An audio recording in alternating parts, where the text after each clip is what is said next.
Good evening, ladies and gentlemen. Welcome back to another episode here on African Confessions. The following story that you're going to be listening to, it comes from a translation of a message that I received, and the translation of that message, it reads like this. Hello, Brother Nashi, how are you? Can you please post my own story, His Hidden Identity? I have come here on your platform because I want to share with you my own story. This is how I got married to my husband.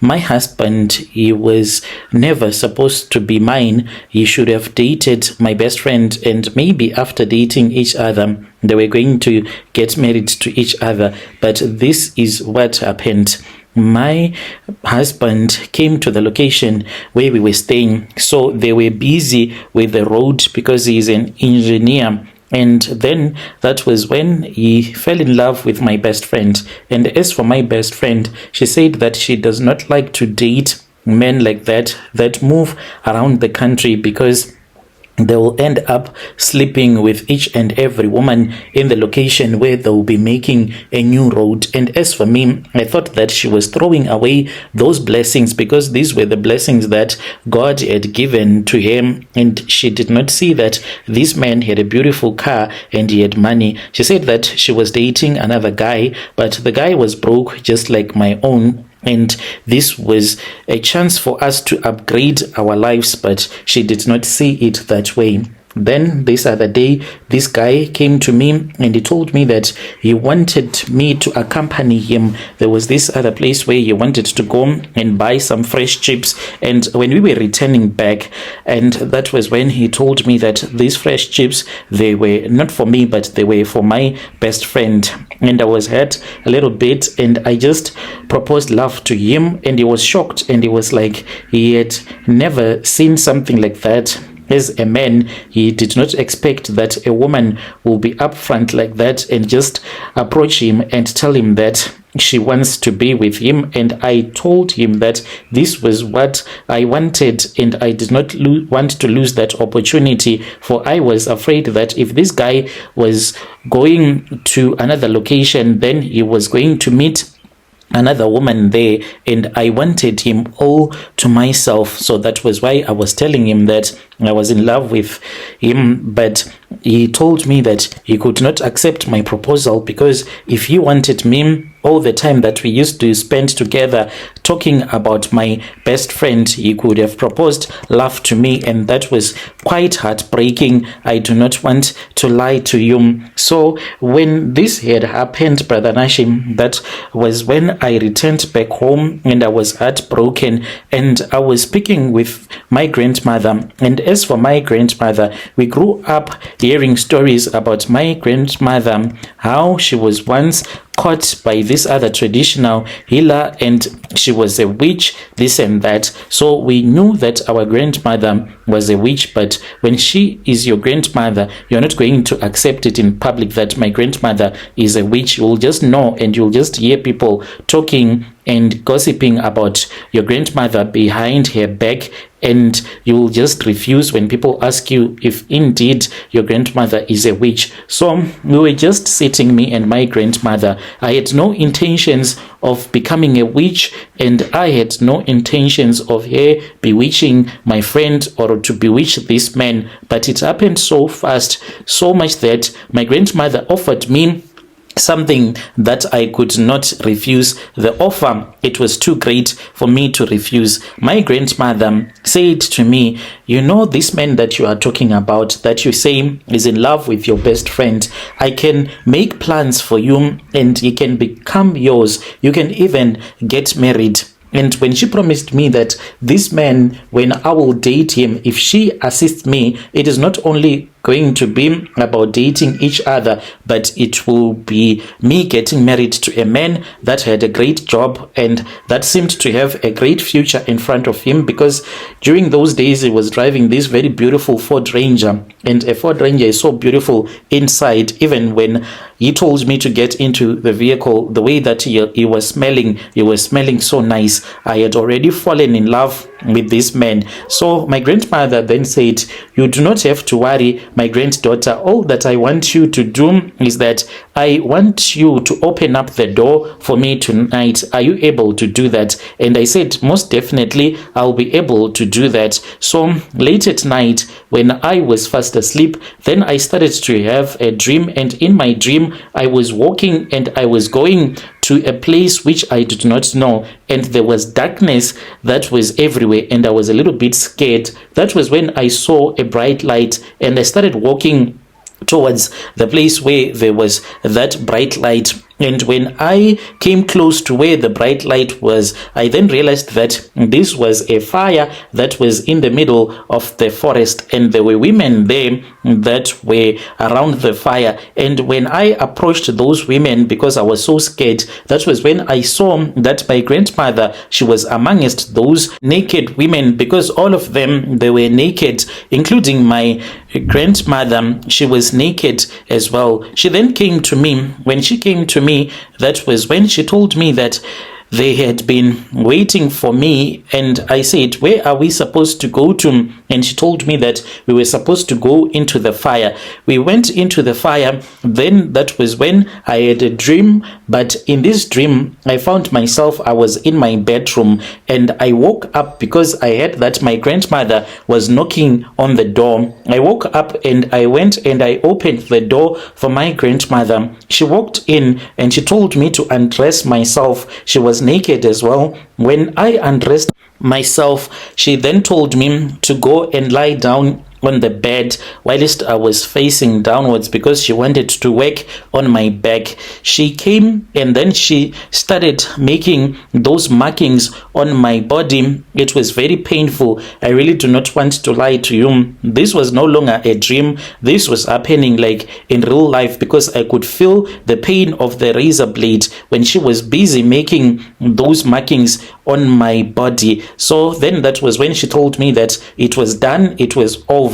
So when she told me that it was done and it was over, then I woke up and I saw my grandmother as she was exiting my bedroom. I walked towards the door and she disappeared. I saw that in the middle of the compound there were women there that were gathered, 6 of them that were naked. They also disappeared. The next day I woke up and I was in pain, and as for my bed, the bedding was full of blood because of the markings that my grandmother had done on me the previous night. I was unable even to do any work. My mom said I was too lazy, but my grandmother defended me. Later in the evening, she then told me that there was a place where we were supposed to go to that very same day, but after I would have gone to sleep, she was going to visit me. And indeed, she visited me. When she visited me, I then realized that we were at the headman's compound, and she said that we were going into his bedroom. We got into his bedroom and I saw that those 6 naked women, they were there. They were waiting for us already. And as for the village headman, he does not even know that his wife is a witch. So this is how they initiated me. We were 8 of us, 6 of those women, my grandmother and I. Then that was when they made a circle around me and I was sitting in the middle of that circle. My grandmother had a black chicken and she gave me that black chicken, and she said that with the black chicken I was going to do that sacrifice and the spirit of witchcraft was going to come and to possess my body completely. And then that was when she told me to bite that black chicken. I did as I had been instructed by my grandmother. After that, that was when she told me to suck the blood from that chicken. I did as I had been instructed. She then took the chicken from me and she placed it on my shoulder. She started placing that chicken first on my right shoulder. Then she came onto the left shoulder. But Nashi, even though I am a witch, but I want to teach your listeners something about witchcraft. Do you know that each and every person, they do have a spirit that follows them around, whether you're a Christian or not? but this is true. There is a spirit that you are born with, and this spirit, it rests on your shoulders each and every time, guarding you. And this spirit, the way that they weaken the spirit that will be on your shoulders, if you have someone that likes to talk to you whilst they are holding you on the shoulder, that is quite dangerous. The person might not even realize that, but you are not supposed to allow a person to do that, to touch you at all the times on your shoulders, because we as witches, what we do is that we first weaken the spirit that rests on your shoulders. And some of the people that practice this witchcraft in broad daylight, it might be your relative. You would have visited your relative, all of a sudden they just hold you on your shoulder, and when they do that, they will be weakening your spirit so that their own tokoloshis can now come and sit on your shoulders, and your suffering will start. So most of these people that love to do that, when they talk to you, they are always leaning on your shoulder. What they don't realize, if that person is a witch, is that they might be used by a tokoloshi. They might be a spiritual wife or a spiritual husband of a tokoloshi. So that tokoloshi will try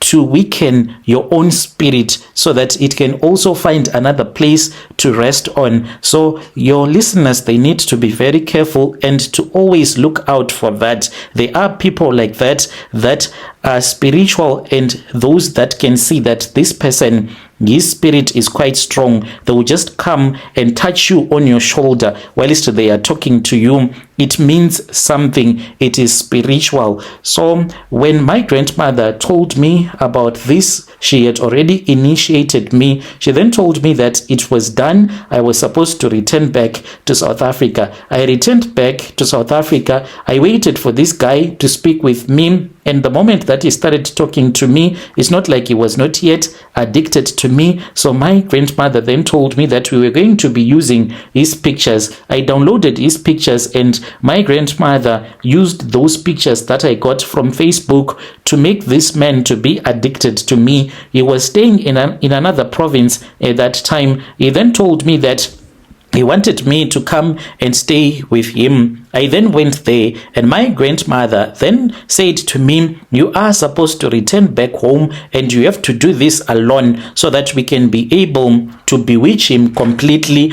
So I returned back home. Me and him, we had a big fight because he thought that I was running away from him, but I promised him that everything was going to be okay. I then returned back to him, and we did some rituals. Then the guy followed afterwards. We then gave him a love potion so that he can never walk away from me. That is how I got married to this man. This is my confession. Dear listeners, right there was a message that was sent to me by one of our sister. Strange things indeed they do happen in this world. Then there is this other message that was sent to me by our dear sister, who says that she needs advice. The message that she sent to me reads like this. Hello brother Nanshi, how are you? Can you please post my own story as hidden identity? I am a Zimbabwean woman who is currently staying here in South Africa. I am tired. I really do not know what is wrong with me and how to fix myself. Everywhere where I go to, I am being told that there is a marine spirit that follows me. So this marine spirit, it brings men to me, and these men, to show you that everything that is happening to me, it is not normal at all. When a man proposes love to me, even if he knows that I am staying with another man, he will start to act in a very weird way. He will tell me that he wants to marry me, and he will keep on telling me that he wants me. And after we would have started staying together, then the guy will realize that I really have a bad character. I am very beautiful with a very good body structure, but I am not a prostitute. Yet I have stayed with 29 men. Of those 29 men that I have stayed with as husband and wife, 2 of them, they were the ones that married me, who went to my parents and they paid for my bride price. But these other 27 men, I just stayed with them. We call it Kuchaisana Mapoto. meaning staying together like husband and wife without formal marriage, living and cooking together as if you are married. So, Brother Nashi, as I am talking with you right now, my son who is back home in Zim, I even bought a car for him because of the many boyfriends that I have stayed with. I even built a very beautiful house there in Kutum, even opened up a small supermarket, but inside I feel like I am ready to get married, but whenever I try to settle down, things will go bad in my marriage. I got married the first time. My first marriage was at 17. There was this other guy who impregnated me. He took me from Mashingo, and then we went to Harare where we started staying together. This man, we started fighting quite a lot. There was this other day when I was on the taxi. I was returning back from town going to Mbare. Then that taxi driver proposed love to me. I really do not know what he did to me, because he convinced me on that very same day to run away. I ran away from my husband and I started staying with that taxi driver. As for this taxi driver, he was someone that was unpredictable. Our marriage was quite chaotic. I laughed at him in my heart when he took his money that he had saved and told me that he wanted to use that money to marry me. I allowed him. Then that was when he went and he paid my bride price. We returned back to the city. We kept on staying together. Then one day when he was at work, I was proposed by the landlord. So my landlord told me that he could take better care of me, and he had a house, and I wanted to be a landlord. So I moved out. I packed my suitcase and I moved into the landlord's bedroom. By the time that my husband returned back from work, he looked for me. He searched everywhere. He was like, Manlove, where are you? And then I came out of the landlord's bedroom and I was like, what is wrong, my dear? I am now your landlord. I did not run away from you, but I am married now to this man. And we started staying together. As for that man, I really never even waited for a very long time to run away from him. He took me to this other town that is called Marondera. This was after his friend had passed away. He told me that he had a special relationship with his late friend and he wanted to be there at his funeral because they used to work together at this other farm. Whilst we were at the funeral, his nephew then came to me and told me that I was too young and I was too beautiful to be with that man that I was staying with. He said, let's run away. We ran away together and we started staying in a small town that is called Karoi. That is how it all started. Men came to me, and these men, whenever they start to date me, when I say yes, they will be like, I have to marry you, I have to marry you, as if that man does not marry me, you'll end up dying. So I have come here. I need advice. I even slept with this other man from our country who is a musician. He is a famous musician. We met at this other party. When he came to South Africa, he proposed love to me. We slept together the very same night, and he was telling me that he wants to marry me. So I really do not know. Am I the one who is loose, or is it because I am too beautiful so much that men can't resist me? And these men, when they propose love to me, some of them, they will end up crying. If I say, no, I can't, I am staying with another person, then that man will be like, it does not matter. All that I want is your love. What do you suggest that I am supposed to do? I have visited a few prophets. They have all told me the same. There is a marine spirit that has been following me. Dear listeners, right there was a message that was sent to me by one of our dear sister right there. Strange things indeed, they do happen in this world. Let us try to talk with her in the comment section. She needs advice. She's saying that she has been told that there is a marine spirit that follows her.